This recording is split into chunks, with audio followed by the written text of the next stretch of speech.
तो hey guys, welcome back और YouTube channel. आज हम देखने वाले हैं आपका शॉर्ट नोट्स वेव ऑप्टिक्स का। ठीक है ना। ये जो शॉर्ट नोट्स मैंने बनाया हुआ है, बहुत मेहनत लगी इसको बनाने में, तो आप वीडियो को स्किप ना करके पूरा देख लो। जितने भी क्वेश्चन आप सोच रहे हो ना, सारे क्वेश्चन आपके यहाँ से हो जाने वाले हैं। ठीक है ना। सारे फॉर्मूला आपको यहाँ पे कवर हैं और कम समय में करवाने का प्रयास करूंगा। और एक क्वेश्चन आपके माइंड में और आता है, कमेंट करते हो कि भैया पीडीएफ कहाँ से मिलेगा। तो पीडीएफ के लिए मैंने एक टेलीग्राम चैनल बना चुका है, वहाँ पे आप जाओ, आपको पीडीएफ मिल जाएगी। उसकी लिंक कहाँ पे है? डिस्क्रिप्शन बॉक्स में पड़ी हुई है। ठीक है ना। आप क्या करो, टेलीग्राम चैनल को ज्वाइन कर लो, जहाँ पे आपको कौन कौन सी चीज़ें मिलने वाली मैं बता देता हूँ।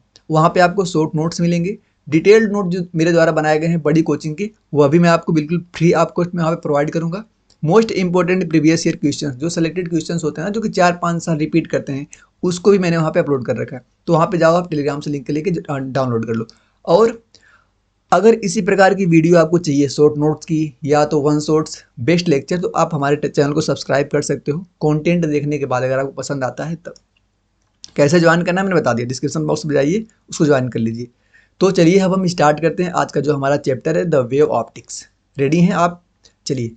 तो सबसे पहले देखो, वे ऑप्टिक्स स्टार्ट होता है ना, तो सबसे बेसिक फार्मूला हमको दो पढ़ने होता है। जैसे आप क्लास 11th में पढ़ते हैं कि अगर हमारे सामने दो वेक्टर हैं, एक वेक्टर मैं मान रहा हूँ इधर ए वेक्टर, दूसरा वेक्टर मैं मान रहा हूँ इधर बी वेक्टर। अगर मुझे इसका रिजल्टेंट बताना होता है तो हम क्या करते हैं भाई, रिजल्टेंट का फार्मूला होता है R equal to A square plus B square plus 2ab cos theta, सबका अंडर रूट लेते हैं। तो सेम वही फॉर्मूला है। अगर हमें क्या करना है ना, दो एम्पलीट्यूड दिया है, एम्पलीट्यूड जानते होगे ना, जैसे मान लो कि हमारी ऐसे वेव ऐसे हमारी जाती है ना वेव, तो जब हमारी वेव का जो सबसे मैक्सिमम पोजीशन होता है ना, ये इसको हम बोलते हैं एम्पलीट्यूड।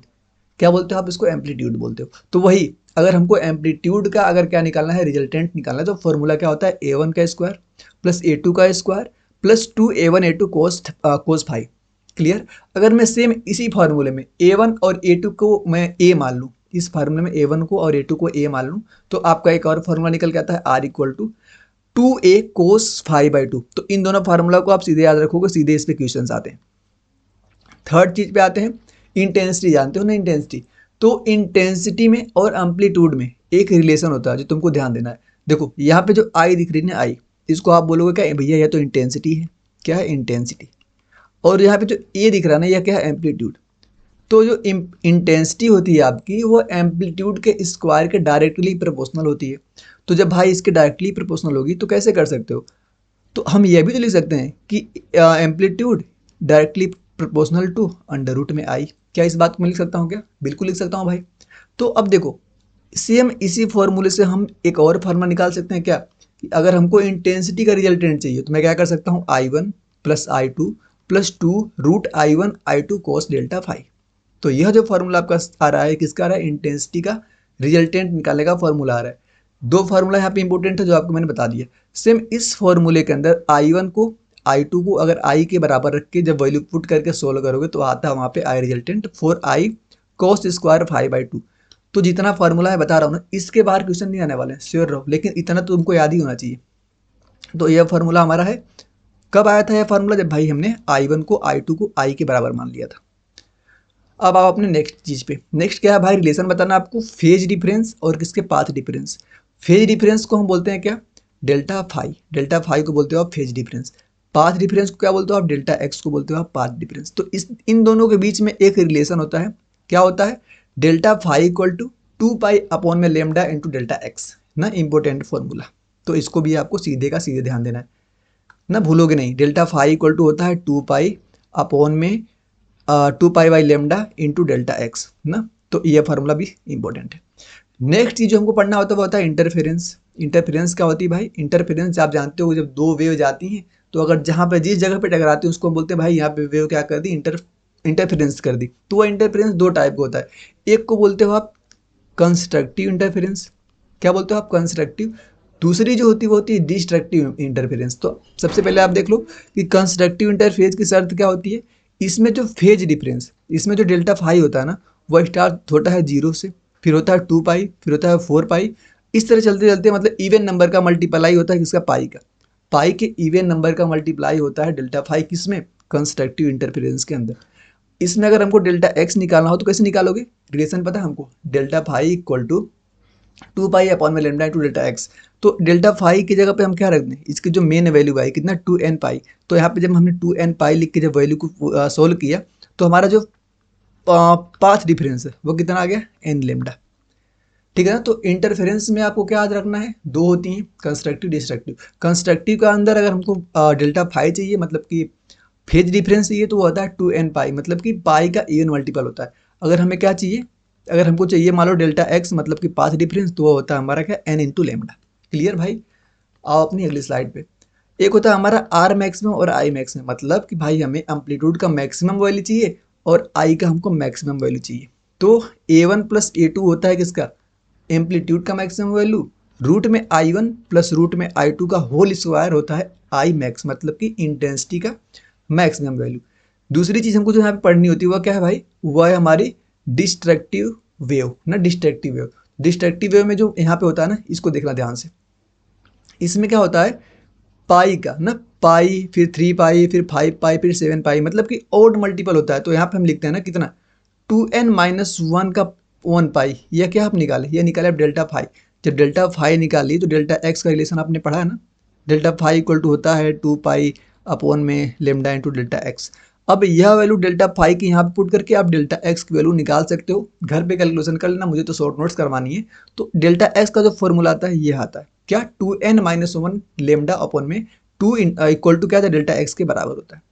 तो जो डिस्ट्रक्टिव, देखो जब कंस्ट्रक्टिव इंटरफेरेंस होगा ना तो हमको वहाँ पे मैक्सिमम वैल्यू मिलेगी, जब डिस्ट्रक्टिव हमारा इंटरफेरेंस होगा तो वहाँ पे मुझे क्या मिनिमम वैल्यू मिलेगी, मिनिमम। तो वहाँ पे क्या था, a1 प्लस a2 था, तो यहाँ पे क्या हो जाएगा a1 minus a2। I max वहाँ पे क्या था, रूट में i1 प्लस i2 का होल स्क्वायर, यहाँ पे क्या रूट में i1 माइनस i2 का होल स्क्वायर। अगला चीज हमको पढ़ना है यंग डबल स्लिट एक्सपेरिमेंट, जिसको आप क्या बोलते हो शॉर्ट फॉर्म में YDSE, young double slit experiment. इस चैप्टर का सबसे इंपॉर्टेंट पॉइंट है। इसमें क्या हुआ था, हमने क्या लिया, स्लिट को, दो स्लिट को छोटा छोटा काटा, फिर यहाँ से हमने वेव को भेजा, तो यहाँ पे क्या होगी, वेव की इंटरफेरेंस ना, यहाँ पे वेव का हो गया इंटरफेरेंस। अब देखो यह दो स्लिट्स लगी हैं हमारे साथ, तो इन स्लिट्स के जो बीच की डिस्टेंस होती है उसको हम स्मॉल डी बोलते हैं, और इस स्क्रीन से इस स्क्रीन के बीच की डिस्टेंस होती है उसको हम कैपिटल डी बोलते हैं। तो इस हिसाब से अगर हमको डेल्टा एक्स, मतलब अगर हमको पाथ डिफरेंस निकालना है, तो फॉर्मूला आता है delta x equal to small y d upon में capital D, small y d upon में कैपिटल डी। अब देखो स्मॉल वाई पता क्या है, यह वाला डिस्टेंस स्मॉल वाई, नहीं स्मॉल वाई है, और स्मॉल डी जानी क्या, दोनों स्लिट के बीच की डिस्टेंस, कैपिटल डी जानी क्या आप दोनों स्क्रीन के बीच की डिस्टेंस। तो आप इस फॉर्मूले को लगा के आप यह डिस्टेंस निकाल सकते हो इजीली। आगे आओ, यह जो हमारा हो रहा है ना यहाँ पे P, तो P के पास दो कंडीशन हो सकती है, कंस्ट्रक्टिव होगा तो मैक्सिमम मिलेगा, डिस्ट्रक्टिव होगा तो मिनिमम मिलेगा।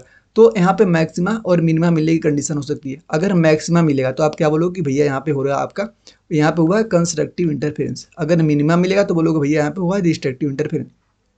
तो यहाँ पे देखो कंस्ट्रक्टिव के लिए हम फॉर्मूला पढ़ के आए हैं कि एन लेमडा इक्वल टू क्या करोगे, यहाँ पे जो डेल्टा एक्स, यहाँ पे हमने क्या बोला पीछे आओ देखो, यहाँ पे जो हमने बोला है कि भैया यहाँ पे किसके बराबर कर, डेल्टा एक्स के बराबर कर रहे हो ना, तो डेल्टा एक्स मैंने दोनों का पढ़ाया है आपको, यहाँ पे डेल्टा एक्स हमने दोनों का पढ़ाया है, यह डिस्ट्रक्टिव का है, इसके पीछे हमने कंस्ट्रक्टिव का पढ़ा था।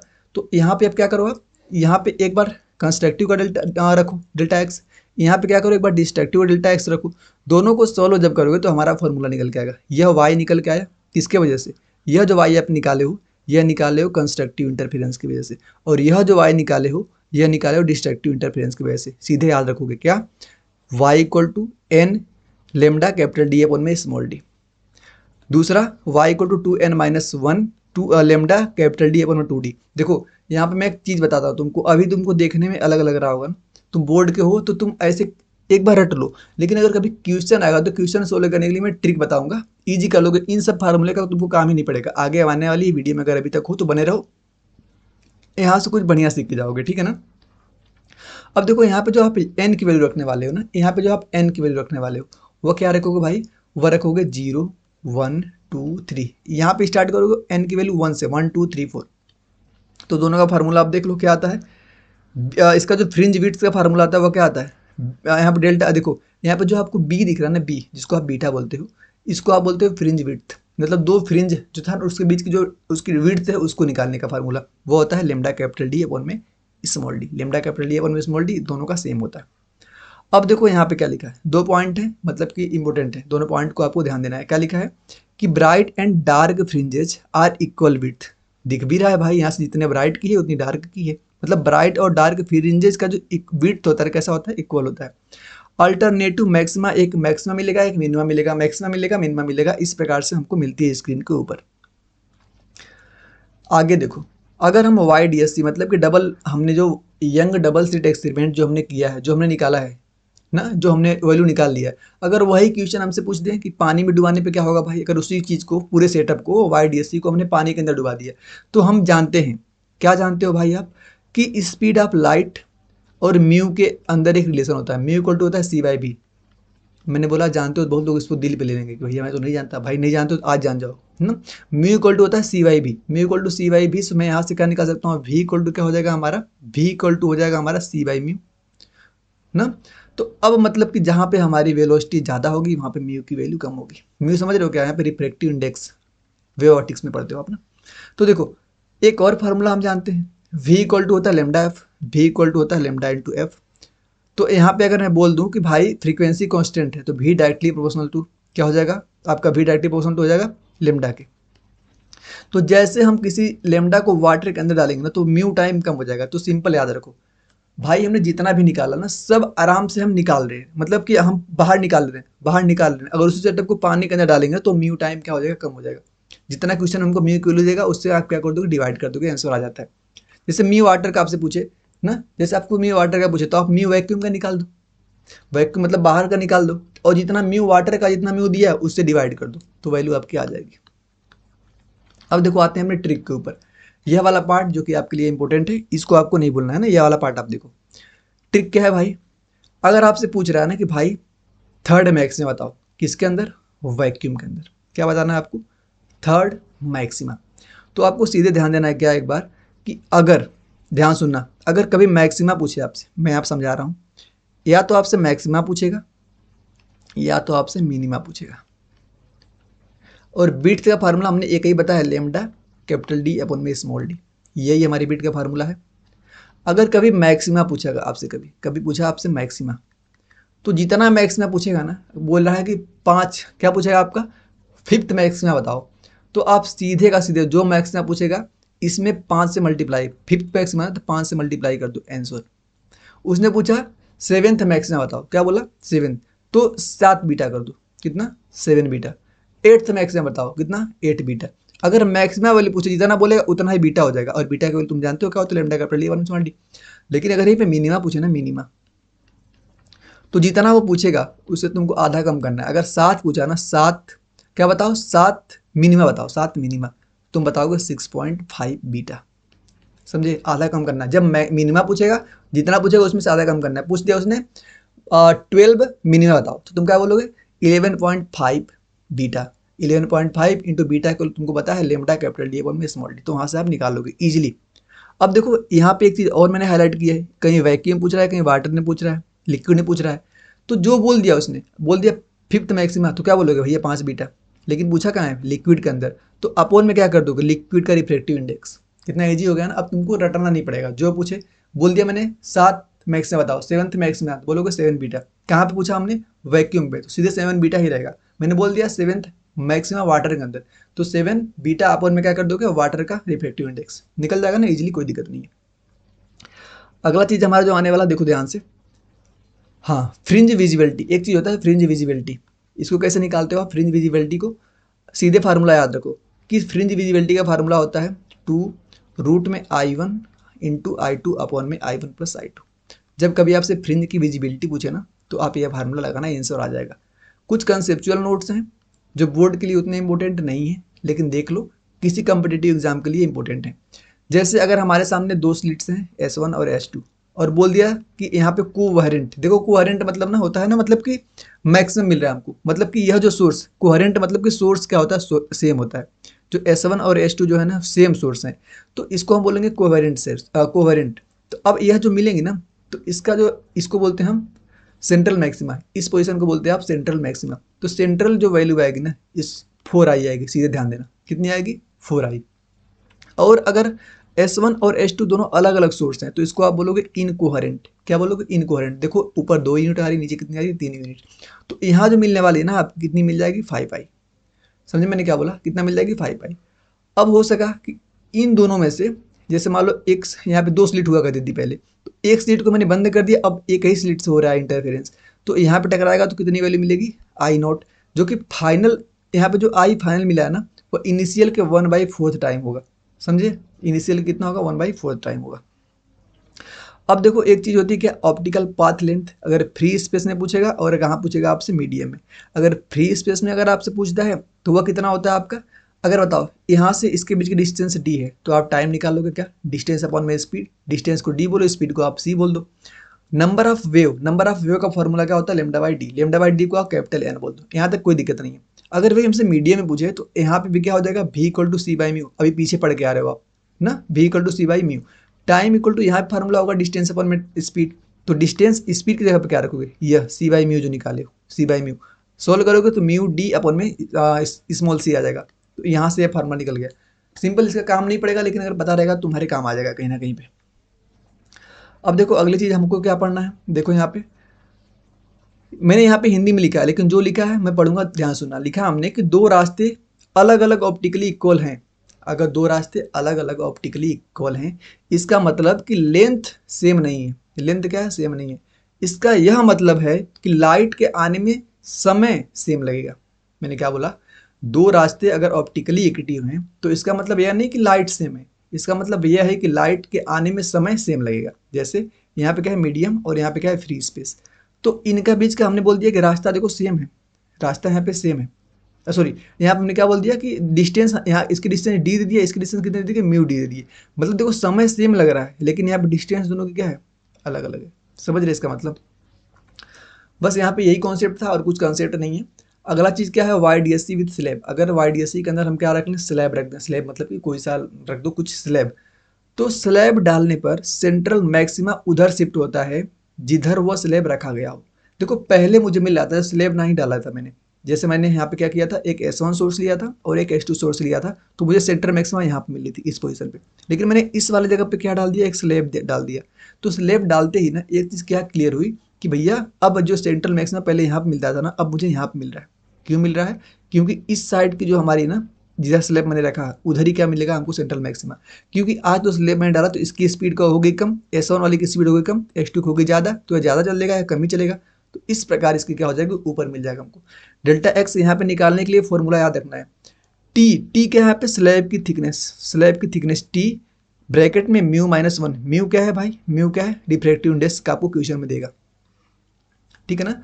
जब आप डेल्टा एक्स निकाल लिए, डेल्टा एक्स निकाल लिए तो एक फार्मूला हम अभी जानते हैं, डेल्टा एक्स इक्वल टू क्या होता है, जल्दी बताओ, डेल्टा एक्स इक्वल टू तो होता है lambda capital, lambda small d upon में कैपिटल डी। अब डेल्टा एक्स की जगह पे यह वैल्यू रख दो आप, क्या म्यू -1 टी इक्वल टू ये वाई स्मॉल डी अपन में कैपिटल डी। सोल्व करोगे तो यहाँ से वाई की वैल्यू निकल जाएगी, और वाई क्या है आपकी, वही फ्रिंज कितना शिफ्ट हुआ है, मतलब फ्रिंज की डिस्टेंस कितनी है।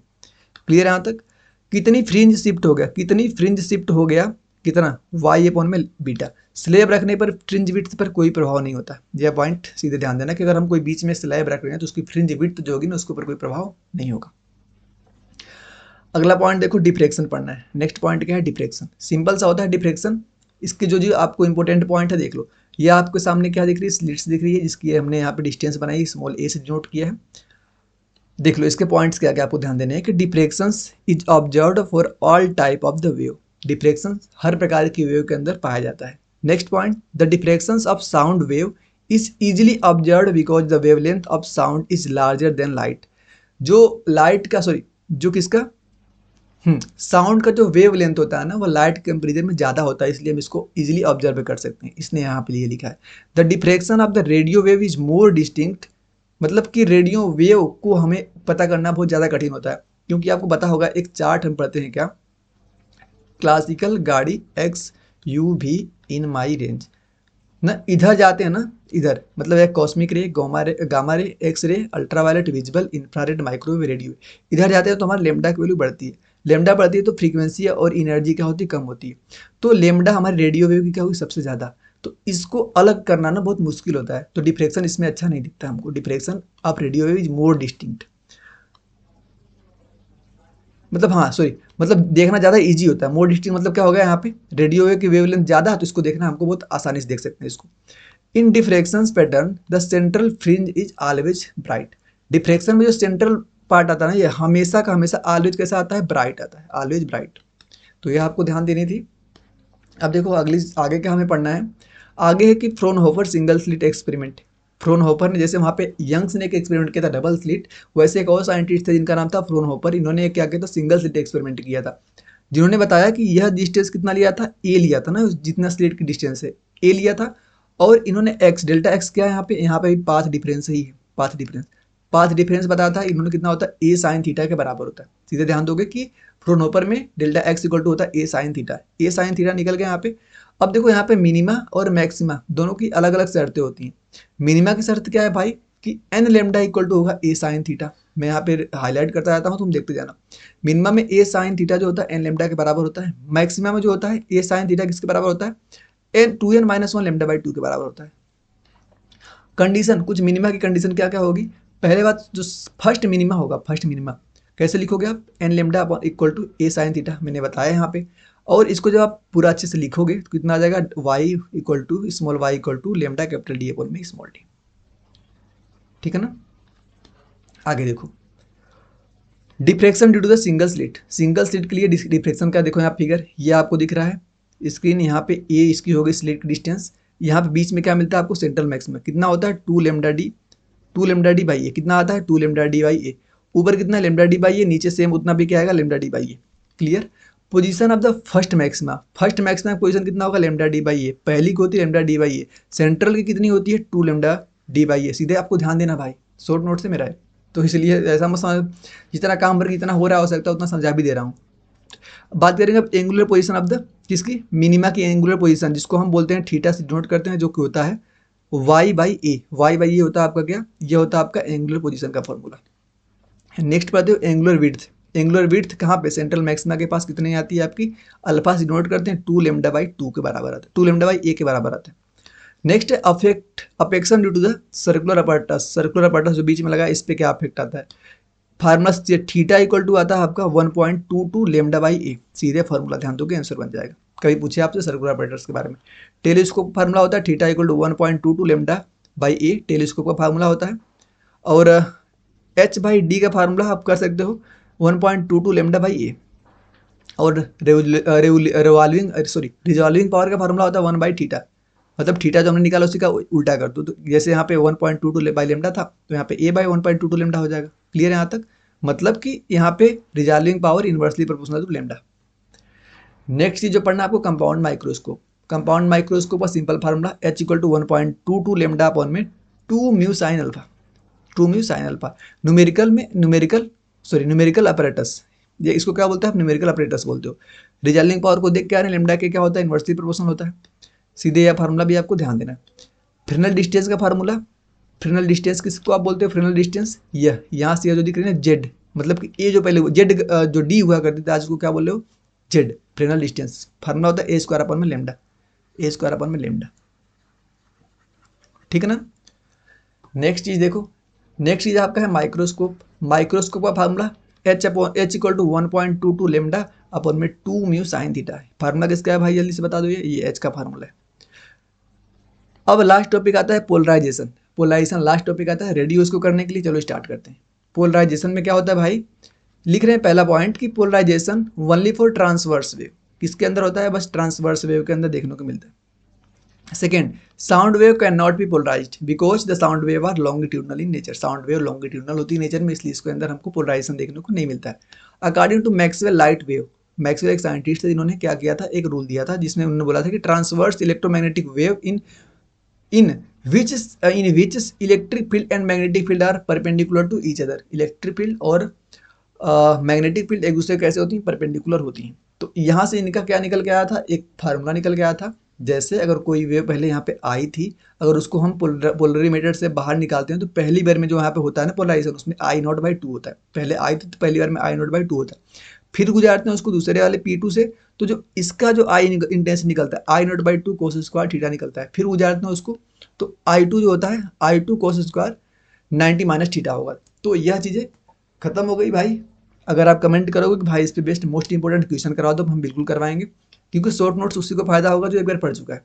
लेकिन अगर आपको डिटेल में चाहिए, लेक्चर वाइज चाहिए, जो भी आएगी आप क्वेरी आप बोल सकते हो डायरेक्ट चैनल के ऊपर, ठीक है ना, और वैसे हम जरूर करने का प्रयास करेंगे। धन्यवाद। और अभी तक अगर वीडियो देखे हो तो बिना सब्सक्राइब किए नहीं जाना, क्योंकि बहुत मेहनत से हम यहाँ पे काम करते हैं। धन्यवाद।